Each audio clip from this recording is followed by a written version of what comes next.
గోదావరి చరిత్రలో అత్యంత ఘోరమైనటువంటి సంఘటన మొన్న సోమవారం రోజున చోటు చేసుకుంది. వారు ఒక ప్రాంతానికి, అంటే ముమ్మిడివరం అనే ప్రాంతానికి వారు వెళ్ళారు ఒక ఫంక్షన్ నిమిత్తం. అక్కడ చక్కగా ఫంక్షన్లో పాల్గొన్నారు, భోజనాలు చేశారు. మధ్యాహ్నం 3 గంటలకి వారు గోదావరి నదిలోకి వెళ్ళి సెల్ఫీలు తీసుకోవాలి, ఇక్కడ సెల్ఫీలు తీసుకుంటే చాలా బాగుంటుందనే ఉద్దేశంతో ఆ నదిలోకి వెళ్ళారు. స్నానాలు చేయటం మొదలుపెట్టారు. మొదట బయటే వారు స్నానాలు చేశారు, కానీ ఒక్కొక్కళ్ళు లోపలికి వెళ్ళారు. లోపలికి వెళ్ళిన తర్వాత ఆ నీటి ఎద్దడి, నీటి యొక్క ఒడి ద్వారా వారు కొట్టుకెళ్ళిపోవడం జరిగిందండి. అంటే లోతులోకి వెళ్ళిపోయారు. వారు లోతును అంచనా వేయలేకపోయారు. ఒకరిని రక్షిద్దామని మరొకరిని రక్షిద్దామని మరొకరు ఆ నీటిలో వారు మునిగిపోసాగారు. కానీ అందులో 8 మంది దుర్మరణం పాలయ్యారు. వారు గల్లంత అయిపోయారు. కేవలం 3 మాత్రమే బయటకు వచ్చారండి. ఇప్పుడు నా తల్లిదండ్రులు ఏడుస్తున్న విధానం చూస్తున్నప్పుడు హృదయం ఎంతగానో ద్రవించిపోతుంది. ఎందుకంటే వయసుకు వచ్చినటువంటి బిడ్డలు, యవ్వన కాలంలోకి వచ్చినటువంటి బిడ్డలు, వారి మీద ఎన్నో ఆశలు ఉన్నాయి తల్లిదండ్రులకి. మా వృద్ధాప్యంలో వీరు మమ్మల్ని పోషిస్తారు, అడియాశలు అయిపోయినాయి. డెడ్ బాడీస్ని ఎప్పుడైతే చూస్తున్నారో వారు ఏడుస్తున్న విధానాన్ని చూస్తున్నప్పుడు మన హృదయాలన్నీ కూడా ద్రవించుకుపోతున్నాయి. అందులో ఒక దైవ సేవకుడు కూడా ఉన్నారు ఆ తండ్రిలో. ఆ తండ్రి రోజు ఏడుస్తున్నారు. దేవుని పరిచయలో ఉన్నటువంటి నా బిడ్డలు ఇలా అవటం చాలా విచారకరమని ఆ తండ్రి మాట్లాడుతున్నారు. ఆ యొక్క తండ్రి ఒక పాస్టర్ గారు, ఆ 2 కుమారులు కూడా మరణించడం చాలా విచారకరమైనటువంటి సంఘటన. ఆలోచన చేద్దాం, ఇలాంటి సంఘటనలు తరచూ మన యొక్క సభ్య సమాజంలో చోటు చేసుకుంటూ ఉన్నాయి. ఎందుకు ఈరోజు యవనస్తులు ఎక్కువ మంది చనిపోతున్నారు? యాక్సిడెంట్ల ద్వారా కావచ్చు, సూసైడ్ ద్వారా కావచ్చు. ఇలాంటి ఈ నదిలో కొట్టుకుని వెళ్ళిపోవటం, ఈత కొట్టడానికి వెళ్ళి నశించిపోవటం మనం చూస్తున్నప్పుడు సాతానుగాడికి ఒక ప్రత్యేకమైనటువంటి ఉద్దేశం యవనస్తుల మీద ఉంది అనే విషయం మనకు అర్థమవుతుంది. యవ్వన సమాజాన్ని పాడు చేయటమే వాడి యొక్క ఉద్దేశము. యవనస్తుల్ని ప్రత్యేకంగా వాడు టార్గెట్ చేస్తున్నాడు. అందుని బట్టి మనందరం బలంగా ప్రార్థన చేయాలండి. యవ్వన సమాజం కోసం ప్రార్థన చేయాలి. టీనేజ్లోకి వస్తున్నటువంటి బిడ్డల కోసం ప్రార్థన చేయండి. టీనేజ్లోకి వస్తున్నప్పుడే యవనస్తులు భయంకరమైన పాపానికి వారు బానిసలు అయిపోతున్నారు. గంజాయికి బానిసలు అయిపోతున్నారు, పోర్నోగ్రఫీకి బానిసలు అయిపోతున్నారు. ఆ తర్వాత ఇలాంటి ఎంజాయ్ చేయాలనే ఉద్దేశంతో నదుల్లోకి వెళ్ళి అనేక మంది మరణిస్తున్న వారిని చూస్తున్నాం. అందుని బట్టి ఈ వీడియో చూస్తున్నటువంటి నా ప్రియ క్రైస్తవ జనాంగమా, మనందరూ యవనస్తుల కోసం ప్రత్యేకంగా ప్రార్థన చేయాలి, బాధ్యత తీసుకోవాలి. చాలామంది జీవితాన్ని బాగా ఎంజాయ్ చేయాలి, జీవితాన్ని బాగా ఆస్వాదించాలని చెప్పి ఇలా నీళ్ళల్లోకి వెళ్ళటం, నదీ స్నానాలకు వెళ్ళటం, సముద్ర స్నానాలకు వెళ్ళటం, అక్కడ వారు మరణించటం కుటుంబానికి ఎంత తీరని లోటో, కుటుంబానికి ఎంత తీరని ఆవేదన మీరు ఆలోచన చేయండి. అందుని బట్టి మీ బిడ్డల విషయంలో మీరు జాగ్రత్తను పాటించండి. సాతానుగాడి యొక్క ప్రత్యేకమైన టార్గెట్ యవనస్తుల మీదే. యవ్వన సమాజాన్ని పాడు చేయాలి.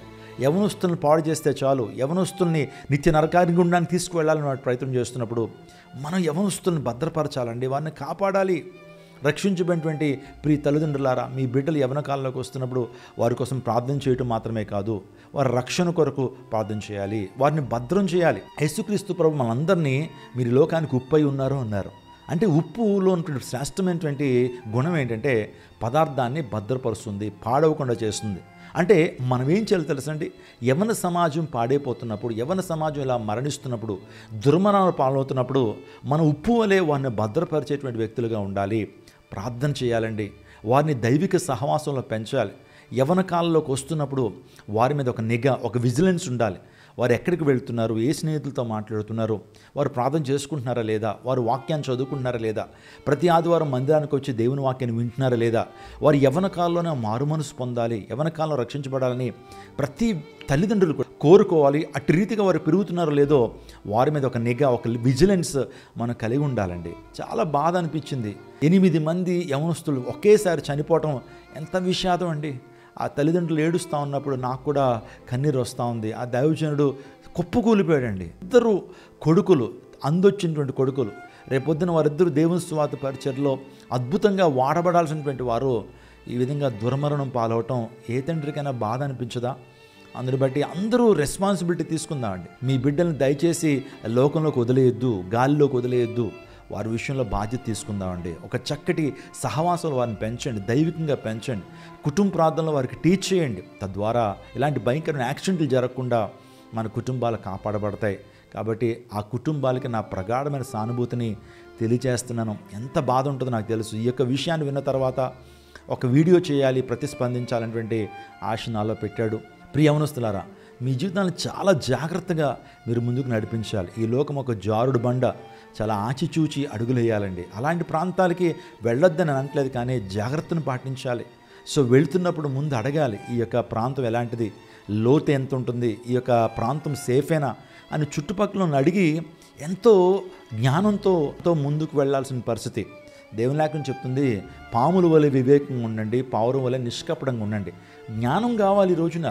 చూడండి, జ్ఞానం లేకపోతే మనము నశించిపోతాం. My people are destroyed for the lack of knowledge అని దేవుని లేఖనం తెలుస్తుంది. జ్ఞానము లేకే నా జనులు నశించిపోతున్నారు. కాబట్టి ఎవరిని జనాగమా, జ్ఞానం అవసరం. ఎక్కడ ఎలా ప్రవర్తించాలి, ఎవరితో ఎలా మాట్లాడాలి, పాపానికి దూరంగా ఉండేటువంటి ఆ జ్ఞానం, పాపానికి దూరంగా పారిపోయేటువంటి జ్ఞానాన్ని మనం పొందుకోవాలి. ఆ కుటుంబ ఆదరణ కోసం ప్రత్యేకంగా ప్రార్థన చేద్దాం. దేవుడు వారి ఆదరణతో నింపాలని, ఆ కుటుంబాన్ని దేవుడు ఆదరించి పోషించాలని మనందరం కూడా కోరుకుందాం. God bless you. God bless our India.